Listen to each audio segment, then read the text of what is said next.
Hey kids, so today we are doing a comparison between two of my very favorite headphones, the Sennheiser HD650s, or the 600s because they're very close, very comparable, or otherwise known as the 6XXs for the 650s, and the Monoprice M1060s. So one of the biggest differences between these are actually the driver type. So one of these is going to be your normal dynamic driver, just like that. You can actually see it right in there. And then your other one is actually going to be a completely different style of driver. It's called planar magnetic. And all that silver that you see in there, that whole rectangle right there, that's the entire driver. Now, what the differences are in basics is if you look at a normal driver, there's a magnet that usually has some sort of wire, usually copper, around it. And then there's a current that goes through the wire, and that creates a pulse, and basically it does that many times per second, and that moves some sort of membrane, and that creates the sound that pushes sound waves. Now sometimes it's deeper, sometimes it's louder. That's the variation of the sound that you're hearing when it comes out, right? So planar magnetic actually works a little bit differently. Basically it has a really thin membrane. It's if you look at it like a sheet of paper, and then there's wires that run up and down, and they push and pull on either side. It's on both sides, and that actual movement creates the sound. Now, one of the benefits of this is that you get the entire surface area of that is creating your optimal level of sound. So with this ring in here, there's actually a ideal place on that driver that has been designed by Sennheiser to create the best sound. And what they do is that they give that, they make that the strongest and most reinforced point, and make it so that it's exactly closest to your ear, or whatever it is that they do. There's an optimal area in that ring that has their ideal sound signature for this headphone, at least. This is different. What these do is every bit of that, and it's only lined because there's a metal membrane in front of it. So let's see if you can get a really close look at that. Hold on one second here. There we go. So you see the lines within the metal, and then there's these two wires that are positive and negative. I'm not sure which side is which. And then you see the membrane, and then there's this metal sheet over it. So the entire membrane isn't lines. It's a whole chunk. It's just covered by I think it's called a diffuser of metal. So even the way that they choose to produce sound is different. It's very different. Their looks are obviously very different. These are huge. I mean, these are gigantic. These are already big headphones. Like, I'll put them on and you can see just how big like the drivers really are. Like, they're pretty gigantic, but these are even bigger. Now, apart from that, there are some other differences. This has one of the most comfortable headbands I've ever tried on a headphone, even compared to the HD600, which has this kind of 4-dot system. This only has like a 2 little tab system, and I prefer this. And most of the clamping force on this is from the headphones themselves. They clamp on your head and they kind of hold it in place. This is different. This has a lot of top-heavy feelings right here, and then the drivers, the pads are angled, and these are very comfortable pads, but these are a very heavy pair of headphones. So they did the best with the situation that they have, because they have a very heavy pair of headphones and they need a way to hold it on your head. And I don't think clamping force alone would have done it very comfortably, or else it would have been pushing on your ears. So they keep most of the clamping force mostly along here, but primarily here. So you feel it a lot when you first put it on here. Now, that being said, surprisingly, it hasn't been uncomfortable for long listening sessions. I'll watch movies on them, I'll play games on them, and I don't have any issues whatsoever, personally. Now, other people have complained about it. I do know that in the first version of these, this is the second version, they changed from I think it's called an MCMX connector, please don't quote me on that, but they changed to a 2.5 millimeter, and that 2.5 millimeter looks like this, compared to a traditional 3.5 millimeter, which looks like that. So you can see the size difference there. And then they have right and left. The good news is that replacement cables, this is actually an aftermarket cable that I bought off Amazon. They're easier to come by than the Sennheiser ones, which have a more proprietary, specific to the HD600 line, right and left connectors. And those look like this. So let's see if you can grab that. And they have like a right and left side.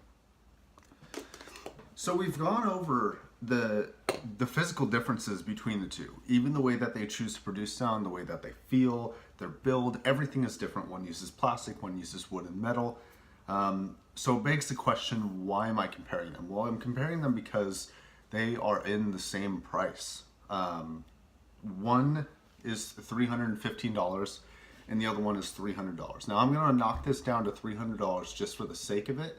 You can get the 6XX, which is a Monoprice, which is a mass drop exclusive that is a exact replica of this, except it comes in a darker color and it's $200 flat. But it's a very long waiting period and it's not Sennheiser branded. I prefer the look of this one over the Monoprice one, to be honest with what my opinion is. Your opinion may differ. And I'm not willing to wait 6 weeks to 8 weeks to get my headphones, whereas I got these literally the next day after I bought them. So I'm comparing them because they both produce sound and they both sit on your head and they're both about $300. That being said, how do they sound? Well, the short answer is these sound better. The long answer is that these sound better for what I listen to. Now, if you haven't seen any reviews and don't know what the HD650s sound like, there is a link in the description, but for a general overview, these are very, very, very good with mid-range and highs. So these isolate vocals, same with the HD600s, by the way. These are able to isolate vocals better than any other pair of headphones I have ever tried. That being said, there's a lot of sound and music that comes from the background, even from singers like Sam Smith and Adele, people I've referenced in other videos, I'm sorry. They have a lot of background music that you don't really, I mean, you can hear it, but you don't really fully enjoy it with these. These are a very pleasurable pair of headphones. I mean, you would put these on, and if you never heard these, even if you heard these, I still go back to these for certain artists because they just sound better. Now, what these do is these have a much better range. So they bring down the mid-range a little bit, but the highs are just as clear, and the lows are substantially better on these headphones. I'm able to listen to Evil Dub by Trent Moller and not feel like I'm hurting the headphones and actually feel legitimate sub bass with these, whereas these are very good at mid bass, but it's within that mid range that these fall under. That's the only bass they really get. Any sub bass at all, they don't produce it substantially whatsoever. I mean, they do not produce that kind of thick pulsating sound that you want to hear when you hear sub bass. The 650s were better than the HD600s at imaging, but they are nowhere near as good at it as this. There's a song that I used by Romeo Santos, I think it's called Innocente or whatever it is, that he uses, he's very good at using right and left channels and using faraway instruments and close instruments and then vocals and then all this stuff. Put on a good pair of headphones, go listen to that song, and you'll know what I'm talking about. But people are literally amazed when they hear that song on here. It's a very clean recording. The instruments are very well recorded, very well played. And people always smile when they wear these.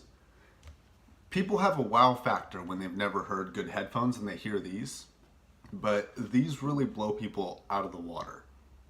Now, from an audiophile perspective, from somebody who kind of trains their ear, trains their mind to listen to music, to be able to pick up the details, to listen to the same 5 to 10 second bit of a song over and over and over and over and over, and then switch headphones, then do it over and over, and notice the difference. These have, the M1060s have a very good ability of being as colored as one headphone can be while still remaining accurate to the production of what that song was supposed to sound like. These are very, very accurate as well. They just don't reach as low down, and they don't have the imaging, and they don't have that vastness that you can really create with certain tracks, especially by my many times referenced Hans Zimmer soundtracks. Those have many details in them that you can enjoy with these. But regarding a vastness and a hugeness that you want to hear, if you are after that, go for these. So, in conclusion, I highly recommend both of these headphones. Personally, if I had to pick one, I would pick the M1060s, but it depends on what type of music you listen to.